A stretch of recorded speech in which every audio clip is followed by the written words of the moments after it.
Tokyo Ghoul, episode 8. Great episode, man. Real great episode. The action sequences was cool as shit. I wonder if they've been reading out letters about censorship, man, because this episode wasn't really that censored. They cut off Mado's hand, but other than that, though, it wasn't really that censored. There was enough blood being coughed up and enough impaling, you know what I'm saying, happening. So I was just kind of like, yeah, they seem like they're taking away those restrictions against, you know, what viewers are able to see. And that was real good to see, you know what I'm saying? But this episode was cool as shit. Mado got extra fucked up, and that was awesome to see. To see that motherfucker get fucked up. Rest in peace, Uncle Ruckus. You were the best white man in this show. But the episode picks up where the last one left off. You know, Kaneki's doing his stuff. Touka's doing her stuff. Hinami is still suffering from the loss of her mother and her father simultaneously. That's a real fucked up situation for her. This was also a sad episode. You know, Hinami's crying and Touka's crying, and I don't know what that thing was with the ring, with Mado's ring, but that fucked me up to see. I don't know what was going on there, but Kaneki, man, like, I gotta just talk about him for a minute though, man, because at first I thought he was gonna do some of that traditional dumb shit that happens in anime, when he was just like, how can I make him believe what I'm saying? How can I show him that, you know, ghouls and humans can live side by side? And if, you know, basically what I said last week I was just like, if they are inherently evil, then why were they made in the first place? That doesn't make sense. You know what I'm saying? Like, whether you all believe in God or not, you know what I'm saying? If you were created, if through natural selection you some type of way managed to survive, then you were meant to be here. You see what I'm saying? So it wouldn't make sense to be like, y'all an abomination, you're a mistake, we gotta get rid of you. Logically, that doesn't make sense. So the whole thing with the investigators coming to kill the doves, their logic is flawed. It's flawed as shit, you know. At the same time, I understand where they're coming from, because they're like, you know how many children are orphans now because of you guys fucking up, eating people and all that type of shit. And Kaneki said the same thing. He was just like, listen, man, some ghouls may have fucked up, but it's not the ghouls that are fucking up the world, that are just fucking up the world. It's you guys too, you know. And as a black person in this country, I can identify with that shit a lot, because you have some motherfuckers out there who are shooting, robbing, stabbing motherfuckers all day, and that transfers over to myself, you know what I'm saying, walking down the street, and people see me and get the fuck out of the way. You see what I'm saying? Like, if I'm out at night and there are a group of non-blacks, you know what I'm saying, or like, if they're right there and they see me at night, they fucking go away. I was at a gas station and a woman, I parked my car to put gas in the car, and she locked her doors in the car.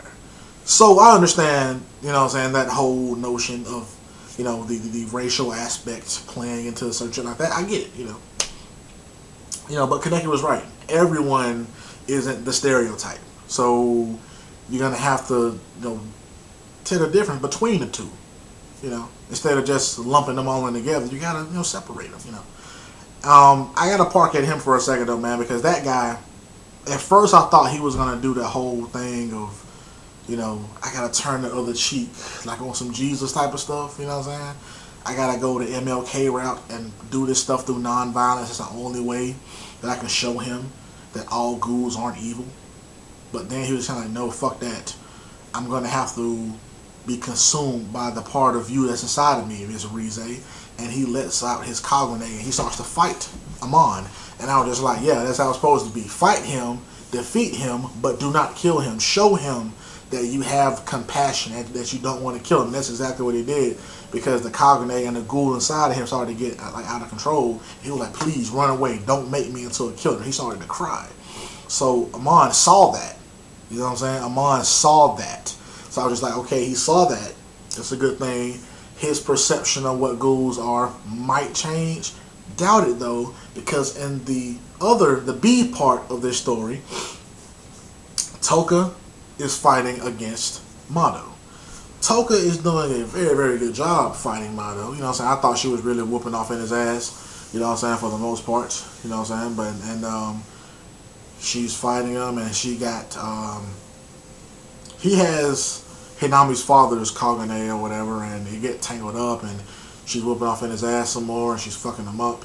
But then all of a sudden, he wields Hinami's mother, her Kagane, and he gains the upper hand because he starts to, you know, squeeze and impale Touka to a wall and all that type of stuff, and he grabs Hinami with her father's Kagane, and he was about to go in for a kill, like a blow, and all of a sudden, like, he had Hinami, he was about to stab Rise with Hinami's father's Kagane or whatever, and all of a sudden, like, you just see the Kagane fall, and Hinami was on the left. You know what I'm saying? Just like, what the fuck just happened?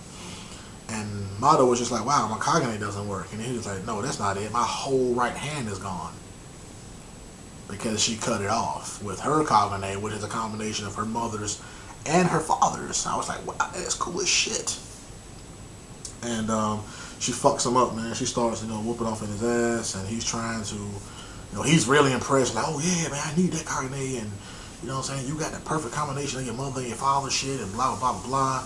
And he wants the Kagane for himself, but, you know, he ends up getting defeated, and he goes in for another, like, blow to try to get Hinami as she's crying, and Touka comes in, and, you know, she deals him a blow, and he, you know, succumbs to his wounds, and he just dies. He should have already died from the loss of blood of his hand missing, but it's anime, right?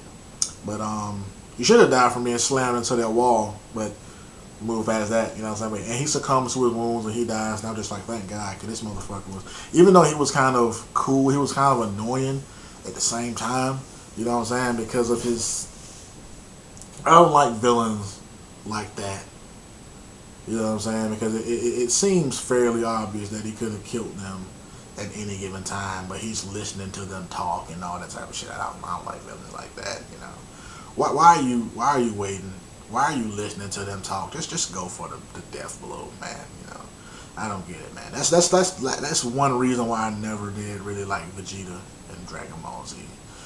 Instead of just going for the K, he was always trying to test out his strength. You know, test out the strength on the one guy who dealt you with humiliating defeats. You know what I'm saying? You want to test your strength? Go fight Goku. But you talking about just a random villain who just shows up? Fucking kill him, right? But anyway, Mado succumbs to his wounds and he dies, and Touka removes the glove from his hand, and she freaks out at the sight of his hand. I don't know what that was about. I'm confused about that though.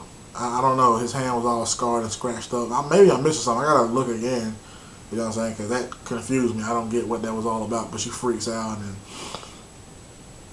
back on Kaneki's side, his, you know, Kagane is starting to act up. The ghoul inside of him is coming out. He is really struggling with himself, and then someone is standing there with a mask on his face.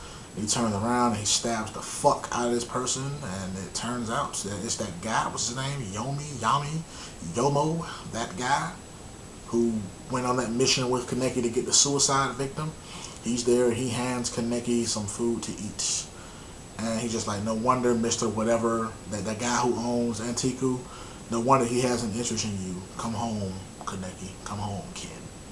And they all leave, and the episode ends, you know what I'm saying, with them kind of walking, you know, into, like, I think the sun was coming up or whatever. It had just stopped raining, and, you know, Kaneki gives some words of encouragement to Hinami because she's feeling real sad and depressed about her mother dying and her father dying and stuff. And the highlight of that end for me, though, was, like, Amon discovering Mado's body. The scream he let out was like remnant of like the 300. Remember that in 300, the scene where that dude's son head got cut off right in front of him, and he just said, "Ah!" and he just fucking goes on a rampage. That was the same scream that Amon let out, and I was just like, it is not going to end well. And that's how the episode ends, man. It came out, I think, a day ago, and I'm just now reviewing it, you know. But let me know what you guys thought about that shit, though, man. Thank you for subscribing to my channel and all that type of stuff, man. I really appreciate you guys. I think I'm almost approaching 1,000 subscribers. That's going to be a real fucking awesome video that I'm going to make for that shit whenever it happens though, man. But I really appreciate everyone for pushing that button. I really appreciate all the thumbs up, man. Even if you thumb down a video, man, I just appreciate you watching it, because a thumbs down helps me to figure out why you didn't like the video and possibly how can I improve it. You know what I'm saying? How can I improve my content, all that type of stuff though, man. So I really appreciate you guys, man.